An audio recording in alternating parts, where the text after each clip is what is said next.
E aí, São Paulino e São Paulina, como vocês estão? Tudo certo? Bom, nesse vídeo a gente vai falar um pouco sobre a Sul-Americana, qual a renda que a gente pode acumular conforme vai passando a Sul-Americana, os nossos possíveis adversários e falar também sobre a Copa do Brasil, a renda que a gente pode obter se a gente cumprir tais metas na competição.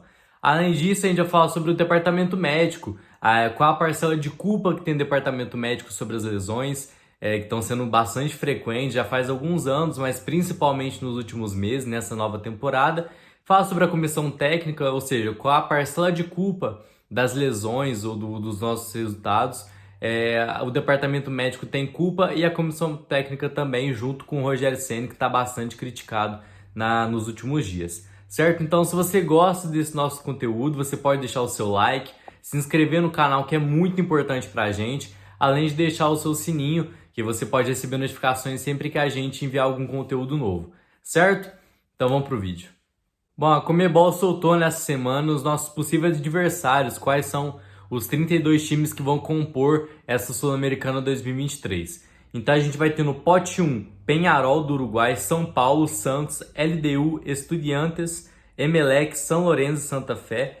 No pote 2, Defensa e Justiça, Guarani, Bragantino, Universitário, Tolima, Botafogo, New Old Boys, Palestino e no pote 3, Oriente Petroleiro, Estudiantes de Marida, Danúbio, Tigres, América, Blooming, Goiás, César Valerro e no pote 4, Audax Italiano, Gimnasia Esgrima, Puerto Cabello, Taquari, Milionários, Huracan, Fortaleza e Magallanes. Ou seja, a maioria dos times a gente não sabe muito o repertório, quais são, enfim, a gente não conhece muito os outros times, mas a gente já tem uma noção, né, quem são os brasileiros que estão classificados para o Sul-Americano, Santos, o RB Bragantino, Botafogo, juntamente com o São Paulo, e quais são os outros times que a gente pode ficar esperto, a LDU, que a gente enfrentou na última Sul-Americana, se eu não me engano, Tigres, Guarani do Paraguai. Então, assim, a gente tem bastante Defensa e Justiça, então a gente tem bastante times aí que a gente tem que ficar esperto nessa nova Sul-Americana. E também falar sobre a grana que a gente pode acumular com a Sul-Americana também. Então surgiu nessa nova temporada uma novidade da Sul-Americana, que ela vai começar a recompensar na fase de grupos cada vitória que o time acumular. Ou seja, se o São Paulo, a cada vitória que ele acumular na fase de grupos, você vai receber uma grana, que é no valor de 100 mil dólares, equivalente a 527 mil reais. Então, assim, a cada vitória que o São Paulo ganhar, a gente vai ganhar 527 mil reais, que é uma grana super bem-vinda, né? Então a gente cada vez mais agora vai começar a cobrar a exigência. A Sul-Americana antes ficava um pouco de lado, porque adversários muito fáceis muitas vezes, e a gente acabava deixando um pouco de lado a Sul-Americana, principalmente nas fases de grupos. Mas agora, com esse incentivo de 527 mil reais a cada vitória, eu acho que agora a gente vai começar a dar um pouco mais de olhar importante para a Sul-Americana. Agora falando um pouco sobre a Copa do Brasil. A Copa do Brasil a gente já sabe como funciona o modelo de Copa do Brasil. A gente já começou na terceira fase, a gente já não sabe ainda qual vai ser o nosso adversário da próxima fase, mas a gente já sabe a meta que o São Paulo quer chegar nesse ano, financeiramente falando. A meta é chegar nas quartas de final, igual ano passado. Ano passado a gente foi eliminado pelo Flamengo nas quartas de final também, o que pode acumular o São Paulo mais ou menos 9,7 milhões de reais. Então, para um clube, novamente retomando da Sul-Americana e da Copa do Brasil, um clube que está falido praticamente, está com pouca grana, esse dinheiro entrando é muito bem-vindo e que dá um incentivo a mais ainda, um tom de cobrança a mais para a gente começar a ganhar jogos tanto da Sul-Americana quanto da Copa do Brasil. Obviamente a meta esportiva é chegar na final e ser campeão, mas economicamente falando, financeiramente falando, a gente tem que chegar pelo menos nas quartas de final para a gente não ficar no negativo, certo? Então a gente está contando com esses 9,7 milhões de reais que a gente pode obter chegando até as quartas de finais.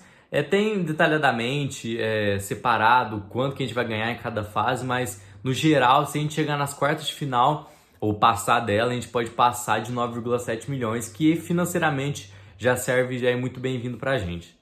Bom, agora falando um pouco sobre o departamento médico, que está sendo muito criticado nessa temporada. A gente já está sofrendo de lesões já faz alguns anos, né? Desde o Crespo do ano passado, o Diniz um pouco sofreu um pouco com isso também. mas essa temporada tá realmente muito enfatizada a questão das lesões. Mas lembrando que atualmente a gente está com 9 lesionados, sendo 7 deles lesões de articulação, ou seja, lesões no joelho, ligamento de joelho ou tornozelo. Inclusive o Wellington fez uma cirurgia na manhã da segunda-feira, onde tem problemas no tornozelo esquerdo, foi de tombada, né? Essas lesões de articulação são de tombada, são de pisar errado às vezes, ou torcer o tornozelo. O caso do Galo, por exemplo, foi pisar um pouco errado ali, que acabou rompendo o ligamento. O caso do Ferrarese, que acabou torcendo o tornozelo, o joelho, parece. Então, assim, essas lesões a gente tem que enfatizar que são muito difíceis de prevenir, né? A gente pode, por exemplo, supor o caso do David, do Wellington mesmo na outra lesão, do Orejuela, que foram posteriores de coxa, sabe? Isso realmente é culpa do departamento médico ou da preparação física do Rogério Ceni. Isso realmente, no começo de temporada, não tinha que acontecer, esse tipo de lesão. Mas caso de cirurgia, caso de pancada, de pisar falso, de torcer tornozelo, de gramado, às vezes pode influenciar um pouco, né? Desculpa, não pode ser uma desculpa, mas querendo ou não, influencia um pouco, sabe? Questão de pegada, cair de mau jeito, enfim, isso é realmente coisa que a gente não pode prevenir. É muito difícil prevenir esse tipo de lesão. Óbvio que pode acontecer um fortalecimento, igual um inscrito aqui no canal comentou pra gente uma sugestão que é muito importante também, questão de analisar o comportamento do jogador antes de chegar no São Paulo, se ele tem algum retrospecto de lesão para evitar, né? Enfim, às vezes a gente contrata um jogador X que tem um retrospecto de lesão no tornozelo, sabe? Frequente. Se a gente contratar ele, provavelmente ele vai sofrer essa lesão novamente e pode nos prejudicar. Então, é realmente muito importante também ter esse trabalho de avaliar o retrospecto do jogador antes de contratá-lo. No caso do André Anderson, por exemplo, ele teve uma pubalgia ano passado e não voltou mais, sabe? Eu acredito que deve ser algum problema que deve ter tido nos outros anos de carreira dele. Mas, enfim, são lesões que realmente é muito difícil de prevenir, é muito difícil a gente prever que pode lesionar, sabe? No caso igual do Rogério Ceni, que estava prevenindo o Wellington Rato de jogar um pouco mais, de ter uma grade de partidas muito, muito grande em seguida, tanto que no último jogo contra a Água Santa ele sentiu câimbras de tanto desgaste muscular que ele estava tendo. Então isso realmente, desconforto muscular, câimbras. O caso do Beraldo também, umas 2 partidas atrás, também tinha sofrido um pouco de desgaste. Isso realmente é trabalho do Rogério Ceni, da comissão técnica, mas a gente tem que entender, cara, tá muita gente jogando, machucando por lesões sérias, o caso de zagueiro, cara, a gente não tava com um monte de zagueiro, a gente tava com o Beraldo e o Alan Franco de zagueiro, o Matheus Belém, que também é um moleque, não tem que contar muito, mas o Beraldo estava sendo muito utilizado não por opção, ele estava sendo utilizado por necessidade. O Arboleda estava machucado, Diego Costa estava machucado, Ferrarese vai voltar só ano que vem, provavelmente. Então, assim, o Beraldo estava sendo muito utilizado, acabou se desgastando, teve que jogar o Pablo Maia improvisado na zaga. Então, assim, eu acho que a gente tem que ponderar. Tem coisas que são sim culpa do Rogério Ceni, em questão de elenco, questão de trocas, e tem questões que não são, que são questões de lesão. E muitas dessas lesões são imprevisíveis, são casos de pancada, casos de ligamento de joelho. Como você vai prevenir um cara de, por exemplo, torcer o tornozelo? Sabe, foi o caso do Wellington na última partida. Como que você vai prevenir que o cara vai sofrer um ligamento no joelho? Isso é realmente muito difícil prevenir, sabe? E acaba que o Rogério vai ter que optar por algumas opções que não são favoráveis, não são as melhores, e automaticamente o time abaixa de rendimento. Mas também por conta da falta de opções nessa posição, vamos dizer assim, acaba sendo um desgaste físico muito grande e acaba provavelmente a probabilidade de machucar aquele jogador. Então é um ciclo que a gente tem muito enorme que causa todo esse desconforto que a torcida está tendo com o Rogério Ceni, com a comissão técnica e com, enfim, departamento médico, mas a gente tem que ponderar. É o que eu estava conversando aqui com alguns amigos aqui do canal também. A gente tem que ponderar aquilo que é culpa do Rogério Ceni, que é culpa da diretoria e é culpa do departamento médico. Não adianta a gente querer jogar todo mundo pro lixo, mandar todo mundo embora, sabe? Não é assim que funciona. A gente tem que ponderar aquilo que está sendo bem feito, aquilo que não está sendo e aquilo que é infelizmente imprevisto. Aquilo que é realmente a gente não está dentro do nosso controle, sabe? Igual culpar o Rogério Ceni por algumas lesões. cara, não tá no controle dele as lesões, sabe? Algumas lesões realmente não tem o que ele fazer, o caso do Galopo. Cara, o que que ele pode fazer pelo Galopo? O cara machucou sozinho, de bobeira, sabe? Infelizmente foi uma lesão muito séria, pode voltar só ano que vem, provavelmente, ou no final da temporada.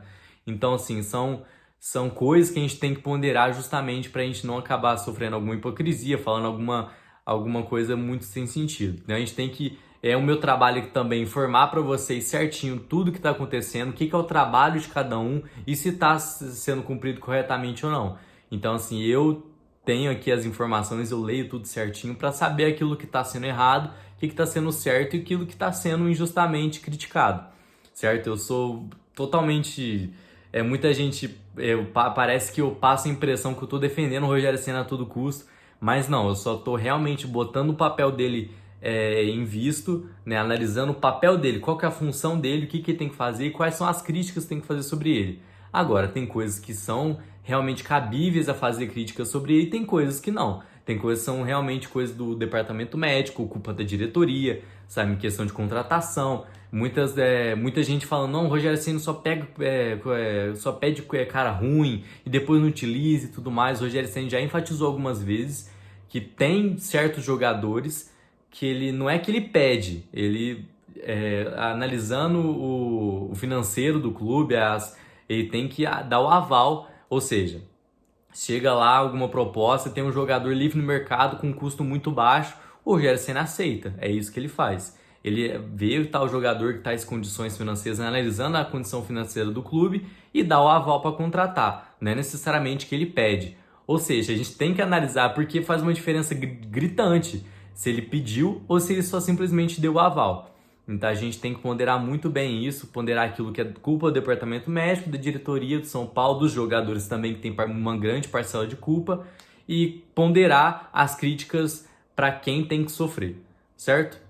Bom, mas foi isso, espero que você tenha gostado desse vídeo e agradecer a vocês também, no nosso último vídeo bateu quase 2.000, bateu já 2.000 visualizações, então assim, eu fico muito feliz, tá muita gente entrando aqui no canal, a gente tem o objetivo aqui de fazer uma comunidade de São Paulinos muito grande, lembrando que a gente faz vídeo todos os dias, exceto o domingo, trazendo informações detalhadas aqui para vocês, além de estar sempre presente no Instagram, TikTok, Kawaii, que a gente está sempre postando algum conteúdo bem específico lá no Instagram também, certo? Você pode deixar o seu like se você gostou desse vídeo, pode se inscrever também, que é muito importante pra gente, ativar o sininho para você receber notificações sempre que a gente enviar algum conteúdo novo, além de deixar o seu comentário, a sua sugestão para aquilo que a gente pode melhorar, ou falando sobre o nosso conteúdo aqui, o que você acha do Rogério Ceni, o que você acha que é parcela de culpa dele, do departamento médico, o que você acha que pode melhorar no departamento médico, igual muitos fizeram aí no outro vídeo, e comentar o que a gente pode melhorar aqui também,